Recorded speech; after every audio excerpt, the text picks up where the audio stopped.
আসিয়া। আল্লাহর সামনে একবার মাথা নত করেছে, পৃথিবীর কোন শক্তির সামনে মাথা নত করে নাই।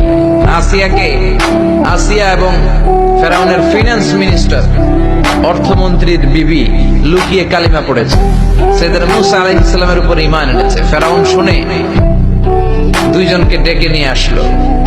অর্থমন্ত্রীর বউয়ের সাথে দুধের বাচ্চা, বলল দুইজন নাকি ঈমান এনেছো লুকিয়ে লুকিয়ে, এক আল্লাহরে ছাড়ো, আমি ফেরাউনরে সেজদা দাও। এরা বলল জীবন যাবে কিন্তু ঈমান যাবে না, জীবন দিব কিন্তু ঈমান দিব। প্রথমে ধরলো অর্থমন্ত্রীর বউকে, তাড়াতাড়ি আমার পায়ে সেজদায় লুটিয়ে পড়ো। সে বলে না, জীবন যাবে ঈমান যাবে না। বললো তাই নাকি, দেখি তোমার ঈমানের কত পাওয়ার। জল্লাদরে বলল কড়াইয়ের ভেতরে আগুন গরম করো, তৈল গরম করো, দুধের বাচ্চাটারে টেনে নিয়ে তেলের মধ্যে ছেড়ে দাও। কল্পনা করতে পারেন?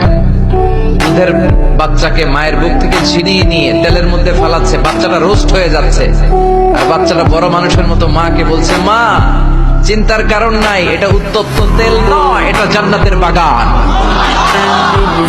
ভয় নাই মা, তুমি চলে আসো, তুমিও লাফিয়ে পড়ো, শাহাদাতের পেয়ালা থেকে মিষ্টি সুধা পান করো। মহিলার ঈমান আরো বেড়ে গেল। সে বলল আমি, জীবন যাবে ঈমান যাবে। ফেরাউন বলল তোর ঈমান কত আমি দেখে নেব। এই মহিলাটাকেও উত্তপ্ত তেলের মধ্যে ছেড়ে দেয়। বাকি রইল ফেরাউনের বউ আসিয়া। আসিয়ারে ফেরাউন বলল, আসিয়া এক আল্লাহর ইবাদত ছাড়ো, আমারে সেজদা দাও। আসিয়ারও এক কথা, জীবন দিব ঈমান দিব। ফেরাউন বলে, আসিয়া তোরে উলঙ্গ করব, বউ হয়েছিস, আই ডোন্ট কেয়ার। হাজার হাজার মানুষের সামনে নিজের বউকে উলঙ্গ করলো।